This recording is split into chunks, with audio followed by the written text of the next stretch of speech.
নমস্কার বন্ধুরা, আপনাদের সবাইকে ময়না ভিলেজ ফুড থেকে স্বাগত জানাই। আজকে আমি বানালাম সম্পূর্ণ একটি ভিন্ন স্বাদের অসাধারণ রেসিপি, গলদা চিংড়ির কারি। চিংড়ি মাছগুলো ভালো করে কেটে নেব। কড়া বসিয়ে কড়াতে জল দিয়ে দেব। চিংড়ি মাছগুলো যাতে আঁশটে গন্ধ না করে গরম জলে 1 মিনিট ফুটিয়ে নেব। একটু হলুদ দিয়ে দেব,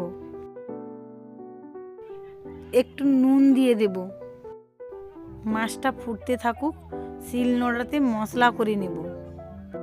শুকনো লঙ্কা, আদা, রসুন একসঙ্গে বেটে নেব। পেঁয়াজ বেটে নেব, টমেটো বেটে নেব, জিরা বেটে নেব, চালমগজ বেটে নেব। চিংড়ি মাছগুলো সেদ্ধ হয়ে গেছে, তুলে নেব। কড়া বসিয়ে কড়াতে তেল দিয়ে দেব। তেল গরম হয়ে গেলে সেদ্ধ করে রাখা চিংড়ি মাছগুলো ভেজে নেব। চিংড়ি মাছগুলো ভাজা হয়ে গেছে, তুলে নেব। সেই তেলে গোটা শুকনো লঙ্কা, দারচিনি, এলাচ, কালো জিরা ফোড়ন দিয়ে দেব। বেটে রাখা পেঁয়াজ দিয়ে দেব। টমেটো বাটা দিয়ে দেব। আদা রসুন বাটা দিয়ে দেব। পরিমাণ মতো হলুদ গুঁড়ো দিয়ে দেব। জিরে বাটা দিয়ে দেব। চালমগজ বাটা দিয়ে দেব।